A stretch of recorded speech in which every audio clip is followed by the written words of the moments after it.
What I love best about my job is getting up in the morning and knowing that I work for a company whose vision I share, and knowing that I respect the people that I come in and work with every day, and that at the end of the day, the type of work that we're doing is helping people in developing countries. I couldn't ask for more. For Milken Scholar Marcela Correa, making a difference in people's lives is a full-time job. I work for Correa Corporation, which is an international development consulting firm, and we are primarily contractors to the U.S. Agency for International Development.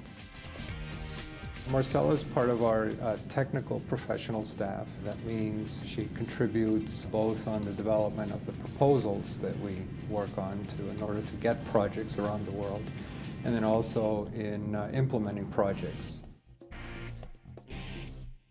In 2004, when Hurricane Ivan destroyed up to 90% of the dwellings on the tiny Caribbean island of Grenada, Marcela was instrumental in the rebuilding process. She spent most of 2005 living and working among its people. It was fantastic to be able to see that our assistance and my work and that of my colleagues can have an impact on a single mother whose home was devastated, from that level up through having an impact on the entire economic landscape of a country. The project was a huge success. My next trip will be to Colombia, which I'm really excited about, and I'll be leaving in a couple of days. Going to Colombia is absolutely like going home. I never thought that I would work someplace that would have an office in my home country. In 1984, Marcela left her native Colombia to reunite with her mother, who had remarried and was now living in New York City. She was 6 years old. I didn't speak English. It was an unfamiliar culture, so all of that was strange, but it was also challenging because I moved in with a mother and father who I had not had too much previous contact with. They worked a lot of hours and a lot of different jobs to be able to provide for me and provide for both of their families.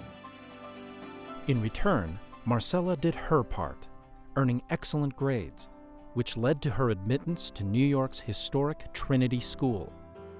In 1996, Marcela realized another academic dream. She was accepted to Harvard. It was a very bittersweet moment for me. What I do remember about the day was sitting down, and I cry every time I tell this story. Sitting down with my parents, telling me that they were so proud of me, but there was no way they would be able to pay for it, and that they would not be able to help me in any way financially, and that they were sitting me down to ask me whether I was willing to do it, and that they'd support me and they'd be there for me, but there was no other way. It was just impossible for them to help me from there on.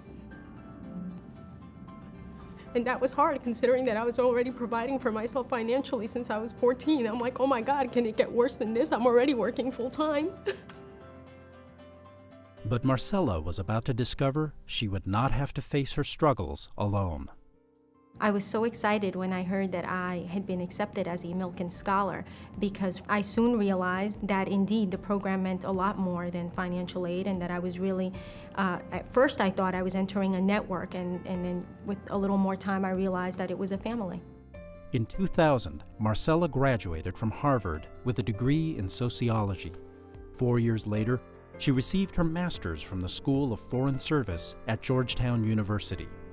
Through it all, the Milken Scholars Program has remained a constant. The Milken Scholars Program affects my life in so many ways. At this point, it's 10 years of shared experiences, of lessons learned. But on top of that, just this huge family that I've acquired that I can turn to for so many things, and of course one that I also like to give back to. At the last annual retreat, I presented on the possibility of creating an annual retreat for Milken Scholars alumni, and we're looking to reconnect and also to give back to the program, because we all appreciate what the Milken family has done for us. I'm asked what drives me to help others in the world. And I always wonder about that, because I realize that there's a need, and there are times when I know I have the capabilities to meet that need. So I wonder if we shouldn't be asking what wouldn't drive you to help others in the world. But I guess when we get to the core of things, I know that my own success is not just due to my hard work, but to the sacrifices of a lot of other people, and in some cases, the charity of other people.